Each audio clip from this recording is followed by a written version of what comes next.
हवेली का मालिक इमरान अहमद एक कामयाब ताजिर था। दौलत, इज्जत और ताकत सब उसके कदमों में थे। उसकी अहलिया आयशा इमरान ना सिर्फ दिलकश शख्सियत की मालिक थीं, बल्कि अपनी शराफत और अखलाक से पूरे महल्ले में मशहूर थीं। शादी को 5 साल हो चुके थे। बाहर से देखने वाले समझते कि ये एक मिसाली जोड़ा है, लेकिन हकीकत में इनके दरमियान छोटे छोटे इख्तलाफात का तूफान छुपा बैठा था। कभी माली फैसले तो कभी ख़ानदानी मामलात इनके दरमियान तलखी पैदा कर देते। ये झगड़े अगरचे छोटे दिखाई देते, मगर रफ्ता रफ्ता इनके रिश्ते में दरार डालने लगे। दोनों के करीबी रिश्तेदार भी समझते थे कि ये मामूली बातें हैं, लेकिन कोई नहीं जानता था कि ये सब एक दिन किस बड़े अलमिए में बदल जाएगा। एक रात अचानक हवेली की दीवारों को लर्जा देने वाली आयशा की चीख फजा में गूंज उठी। घर के मुलाजिम और पड़ोसी दौड़ते हुए कमरे की तरफ लपके। दरवाज़ा खुला और अंदर का मंजर देखकर सबके रोंगटे खड़े हो गए। फर्श खून से तर था और आयशा इमरान अपने ही कमरे में जिंदगी की आखिरी सांसें ले चुकी थी।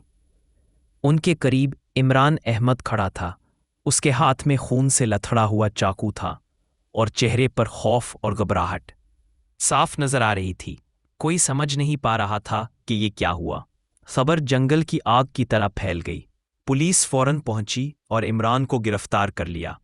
पूरे शहर में ये खबर गूंजने लगी, शौहर ने अपनी बीवी को कत्ल कर दिया। पुलिस ने तहकीकात का आगाज किया तो इमरान ने रोते हुए कहा, मैं बेकसूर हूँ, आयशा मेरी जिंदगी थी, मैं उसे कैसे नुकसान पहुंचा सकता हूँ। लेकिन सबूत उसके खिलाफ जाते थे। कमरे में और कोई मौजूद नहीं था। उसके हाथ पर खून लगा था और हथियार भी उसी पे कब्जे में था। मुकदमा अदालत में पहुंचा तो ये एक पेचीदा खेल बन गया। इमरान के वकील हमीदुर रहमान ने दलील दी, जनाब, महज एक खून आलूद चाकू और इमरान की मौजूदगी उसे कातिल साबित करने के लिए काफ़ी नहीं। हो सकता है कि कोई और शख्स मौका से फरार हो गया हो। दूसरी तरफ आयशा के चचा असलमुद्दीन ने कमरा अदालत में लर्जते लहजे में कहा, ये कातिल है, मेरी भतीजी के कमरे में और कौन हो सकता था।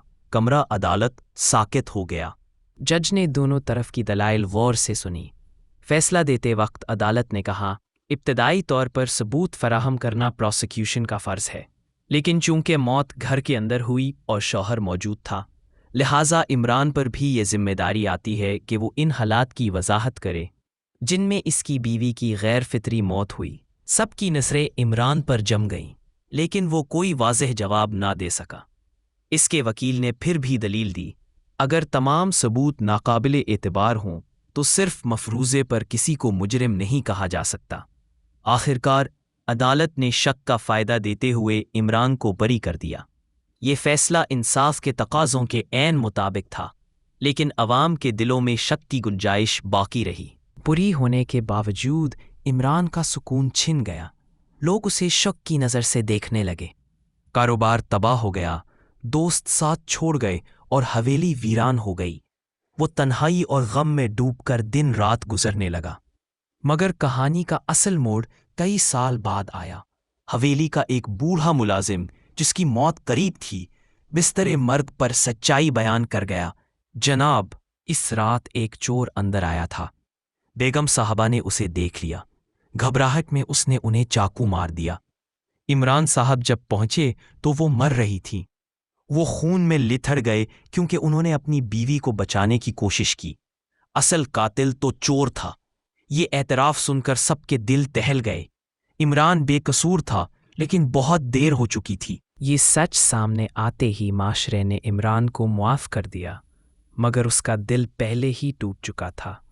वो सारी ज़िंदगी अपनी बीवी के गम में तन्हा रहा। ये कहानी हमें एक सबक देती है, कभी महज हालात या कयास आराई पर किसी को मुजरिम मत ठहराएं। इंसाफ का तकाजा यही है कि सबूत के बगैर फ़ैसला ना किया जाए, क्योंकि एक गलत इल्ज़ाम किसी की पूरी ज़िंदगी बर्बाद कर सकता है, जैसा कि इमरान के साथ हुआ। आयशा की मौत ने उसकी दुनिया उजाड़ दी और देर से ही सही, मगर सच ने साबित कर दिया कि बेगुनाही आखिरकार जीत ही जाती है।